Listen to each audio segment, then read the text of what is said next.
বন্ধুরা আজকের এই ভিডিওতে আমরা আলোচনা করব ক্যাশ ডিপোজিট লিমিট সম্পর্কে। মানে ইনকাম ট্যাক্স রুলস অনুযায়ী আপনি আপনার সেভিং অ্যাকাউন্ট বা কারেন্ট অ্যাকাউন্টে এক্স্যাক্টলি কত টাকার ক্যাশ ট্রানজাকশন করতে পারবেন বা তার লিমিট কতটা, যাতে ইনকাম ট্যাক্স ডিপার্টমেন্টের তরফ থেকে কোনো রকম নোটিশ আপনার অ্যাকাউন্টে হিট না করে।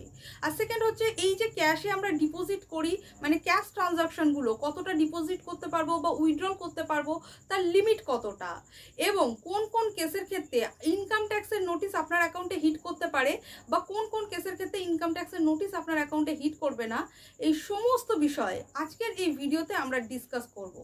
তো চলুন ভিডিওটি শুরু করা যাক। এবার বন্ধুরা আমরা কথা বলবো ক্যাশ ডিপোজিট লিমিট সম্পর্কে। দেখুন অ্যাজ সার্চ এরকম কিন্তু কোনো নিয়ম নেই, তবে আপনি আপনার সেভিং অ্যাকাউন্ট হোক বা কারেন্ট অ্যাকাউন্ট হোক যত ইচ্ছা ট্রানজাকশন করতে পারেন, যত খুশি অ্যামাউন্টের বড় অ্যামাউন্টের ট্রানজাকশন আপনি করতে পারেন। এখানে কথাটা হচ্ছে রিপোর্টিংয়ের, মানে প্রত্যেকটা ব্যাংক বা এনবিএফসি কোম্পানিগুলো তারা প্রত্যেকটা ট্রানজাকশানই হাই ভ্যালু ট্রানজাকশানগুলোর রিপোর্টিং কিন্তু ইনকাম ট্যাক্স ডিপার্টমেন্টকে বছরের শেষে দিয়ে দেয়। তো আপনার কাছে যদি কোনো বড় ট্রানজাকশানের আপনার প্যানের এগেনস্টে হয়ে থাকে, তাহলে তার রিপোর্টিং কিন্তু ব্যাংক ইনকাম ট্যাক্স ডিপার্টমেন্টকে জানিয়ে দেয় এবং ইনকাম ট্যাক্স ডিপার্টমেন্ট তখন স্কুটনি করে সেই ট্রানজাকশানটার উপর এবং সেই প্যানের এগেনস্টে। যদি ট্রানজাকশানটা ভ্যালিড হয়, কোনো রকম ফল্ট না ধরা পড়ে, তাহলে কোনো রকম নোটিশ আপনার অ্যাকাউন্টে হিট করবে না।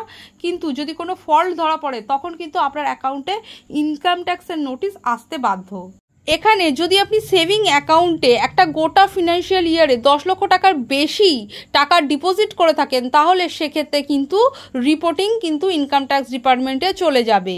যদি আপনারা সেফ থাকতে চান তো অতি অবশ্যই 10 লক্ষ টাকার মধ্যেই কিন্তু আপনারা ডিপোজিট করুন, তাতে আপনারা সেফ থাকবেন।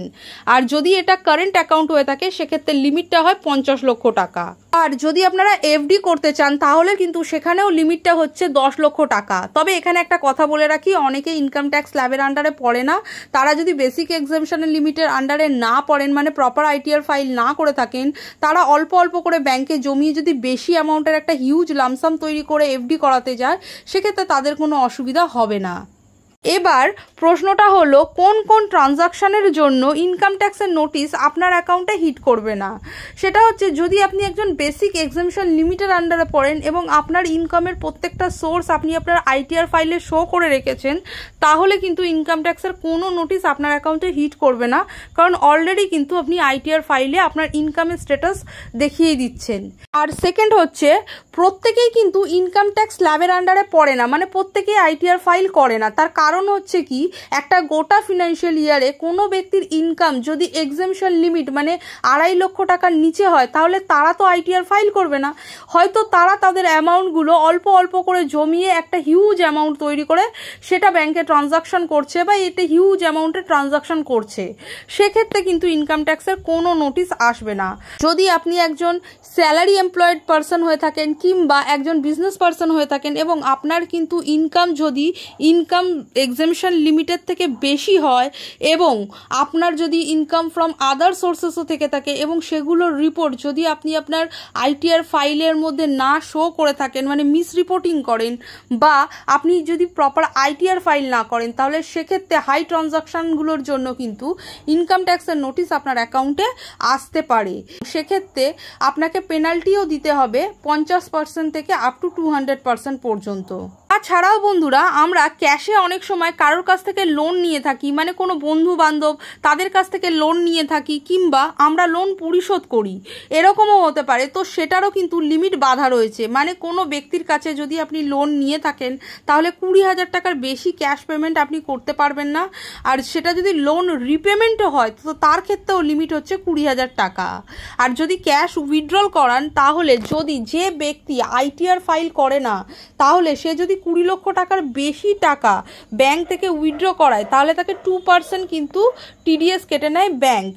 এবং যদি সেই ব্যক্তি আইটিআর ফাইল করে থাকে, তাহলে সেক্ষেত্রে তার লিমিটটা হয়ে যায় 1 কোটি টাকা। সেই ব্যক্তি যদি 1 কোটি টাকা উইথড্র করে, তাহলে সেক্ষেত্রে তাকে 2% টিডিএস কেটে নেয় ব্যাংক। টিডিএস কেটে কিন্তু সেটা ইনকাম ট্যাক্স ডিপার্টমেন্টে ডিপোজিট করে দেয় ব্যাংক।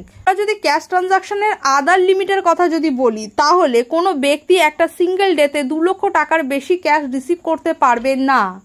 এটা আমরা স্পেশালি সোনার দোকানে দেখতে পাই, যদি কোনো ব্যক্তি গহনা কিনতে যায় এবং সেখানে গিয়ে যদি 2 লক্ষ টাকার বেশি বিল হয়, তাহলে তিনি চাইলেও 2 লক্ষ টাকার বেশি ক্যাশ তাকে পেমেন্ট করতে পারবে না বা দোকানদার সেটা রিসিভও করবে না। এবং বেশি বিলের অ্যামাউন্টের বাকি অ্যামাউন্টটা কিন্তু তখন আপনাকে হয় ইউপিআই নয় নেট ব্যাঙ্কিং বা আদার্স যে চেক বা অনলাইন প্ল্যাটফর্মের মানে ডিজিটাল প্ল্যাটফর্মের মাধ্যমে আপনাকে পেমেন্টটা করতে হবে। বা আমরা যখন কোনো ইভেন্টের কথা বলি, কারণ আমরা প্রায়শই দেখে থাকি বিয়েবাড়ি হোক বা কোনো সিঙ্গেল ইভেন্ট অর্গানাইজেশনের ক্ষেত্রে কিন্তু আমাদের 2 লক্ষ টাকার বেশি ক্যাশ ডিপোজিট করা কিন্তু উচিত নয়। জেনারেলি আমাদের বিয়েবাড়িগুলোতে কিন্তু তারও বেশি বিল হয়, আমরা ক্যাশে পেমেন্ট করে থাকি। কিন্তু যখনই আপনার 2 লক্ষ টাকা ক্রস করে যাবে, আপনার উচিত সেই ট্রানজাকশানগুলোকে অনলাইন পেমেন্টের মাধ্যমে পেমেন্ট করা, যাতে আপনার ট্রানজাকশানগুলো ভ্যালিড হয়ে যায়। সেকেন্ড হচ্ছে, যদি আপনি কোনো বিজনেস চালান এবং সেই বিজনেসে যদি খরচা বুকিং করেন মানে এক্সপেন্সেস বুকিং করেন, তাহলে সেক্ষেত্রে আপনি একটা সিঙ্গেল ডেতে 10,000-এর বেশি খরচা বুক করতে পারবেন না। 10,000-এর বেশি আপনি খরচা বুকিং করতে পারবেন, তবে সেক্ষেত্রে কিন্তু আপনাকে ট্যাক্স পেমেন্ট করতে হবে। আর থার্ড হচ্ছে ডোনেশন। যদি আমরা ডোনেশন পেমেন্ট করি, তাহলে আমরা 2,000 টাকার বেশি ক্যাশে ডোনেশন পেমেন্ট করতে পারবো না। আমাদের লিমিট হচ্ছে 2,000 টাকা। হ্যাঁ, 2,000 টাকার বেশি অ্যামাউন্টের ডোনেশন আপনি পেমেন্ট করতেই পারেন, তবে সেক্ষেত্রে আপনাকে ইউপিআই ট্রানজাকশান বা নেট ব্যাঙ্কিংয়ের মাধ্যমে মানে ডিজিটাল প্ল্যাটফর্মের মাধ্যমে আপনাকে পেমেন্ট করতে হবে। তবে আপনি যে ডোনেশনটা পে করছেন সেইটা ডিডাকশন ইনকাম ট্যাক্স রিটার্নের সেকশানে মানে 80GS সেকশানে পেয়ে যাবেন। বন্ধুরা, ভিডিওটি যদি ভালো লাগে লাইক শেয়ার সাবস্ক্রাইব করতে ভুলবেন না। Thank you for watching.